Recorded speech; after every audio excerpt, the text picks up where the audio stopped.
Yesterday, the Department of Justice published the much-awaited terms of reference for the inquiry into allegations of state capture, corruption and fraud in the public sector as instructed by the President. This, of course, follows a public announcement by the appointed head of the process, Judge Raymond Zondo, earlier in the week, that the lack of direction for the inquiry was holding him back. The process is expected to start soon, but there are conditions that the expansion of the terms beyond the Gupta family and the President could drag this process out. Sithembile Mbete is both a lecturer at UNISA and a political analyst. She's here. She's with us in studio. Good to have you. Thank you for joining us.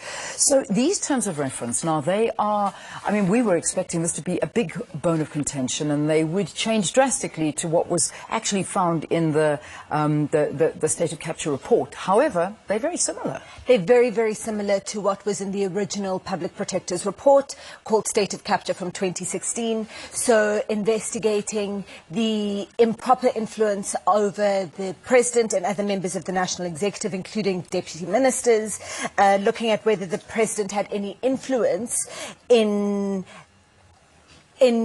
offering a position, whether or not the Gupta family had any influence in offering a position to Mcebisi Jonas, the position of Finance Minister, offers of the position of Minister of Public Enterprises to Ms. Feki Mentor. That is included in the terms of reference. Also included is the allegations that the Minister of Mineral Resources, Minister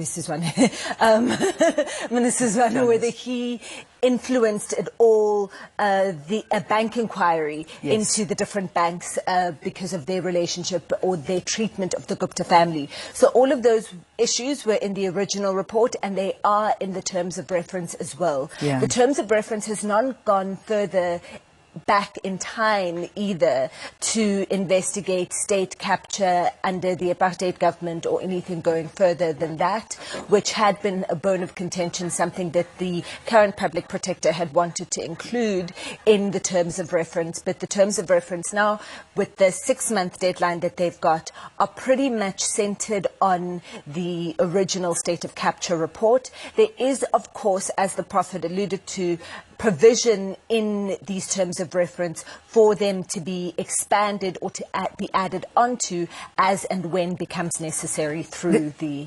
There's also a very interesting one. The terms are listed, and then the last one asking, and to quote this, if the President had a hand in all of the above, close quote. Do you believe that this last point was kind of set up to allow a possible exoneration of President Jacob Zuma from this, or is this the point that we've got to look out for? Well, I think that this is the point that we've got to look out for. So much of the allegations around state capture that have come up since 2016, so with this report and then the Gupta leaks that we saw last year, a lot of it implies that the President was somehow involved, but there is no smoking gun. There's no email from the President's office. There are no fingerprints, basically, on any of the allegations around the Gupta family and the executive or people close to the President, like his son.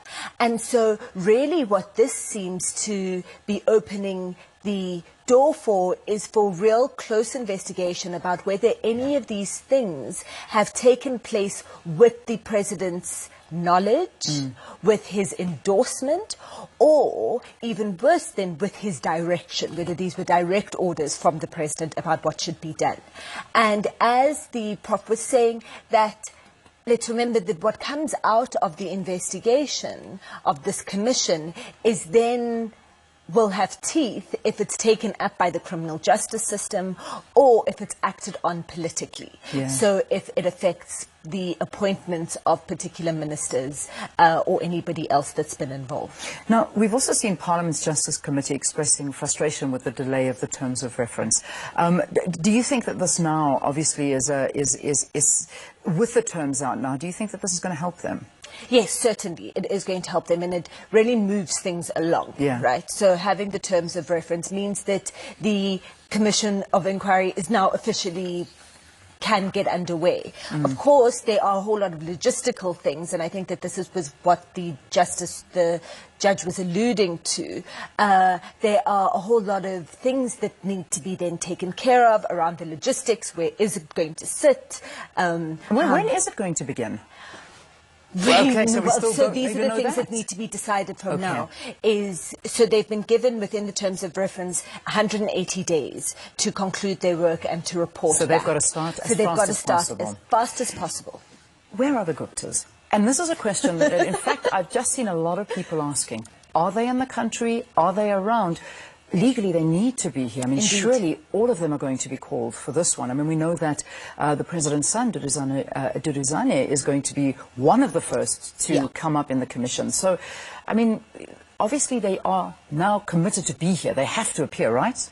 They do have to appear. They have to be in the country.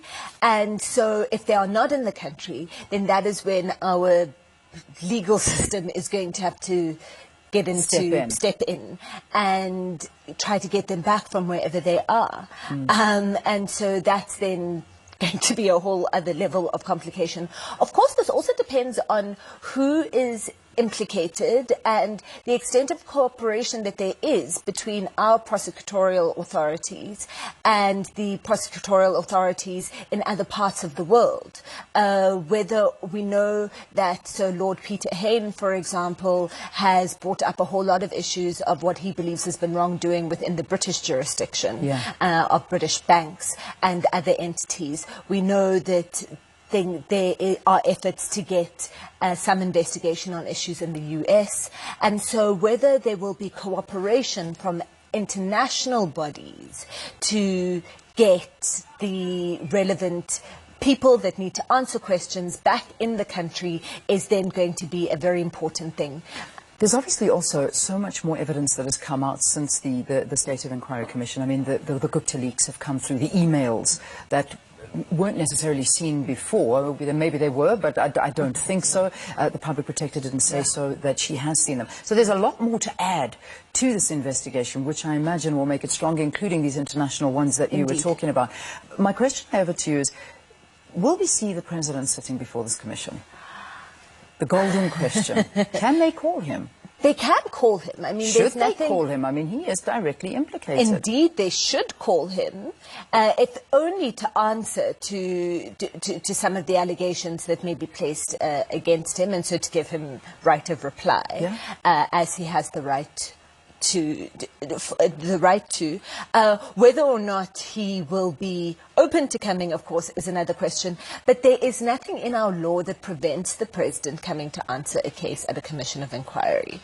And there is precedent, of course, from former President Mandela when he appeared in front of a court, actually, in the Louis Late case involving rugby. And so, you know, there has been, so in practice, there's been nothing that prevents a sitting president from answering in front of some sort of judicial body, but there's nothing in our law that prevents it either.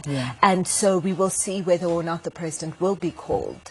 And I think that many people will expect him to be called to answer, especially to that last point on the terms of reference that you were speaking to, about whether he's had any direct influence in this. Just finally, before we wrap up, I'm just having a look at the time. We've got a minute or so. We've got the State of the Nation coming up. It's, I mean, it's literally days away from us.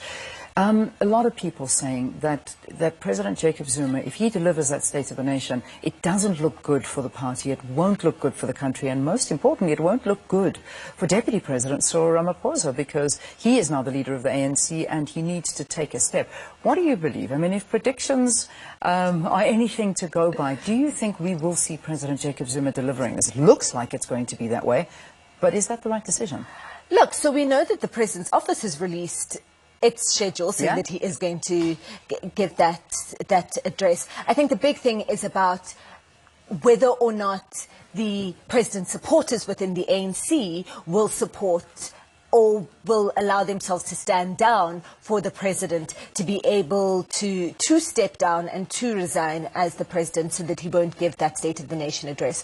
Of course, the President could find some way to not be around, and then delegate that responsibility to Cyril Ramaphosa as the deputy president of the country if the issue of the president's remaining as president of the republic has not been resolved by that stage. Some other way could be found, or some other excuse could be found for Deputy President Ramaphosa to take the podium on that day.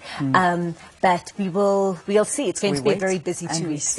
Listen, thank you for talking to us. It is certainly going to be. It has already been a busy month. I mean, we're about to wrap up January, and I'm feeling like, hang on a second, so much has happened in this month. Like June. I don't know where we're going, but anyway. So these next 2 weeks are going to pack even more into them. Sithembile Mbete, thank you. Thanks for talking to us, political analyst and also a lecturer at UNISA. The Time.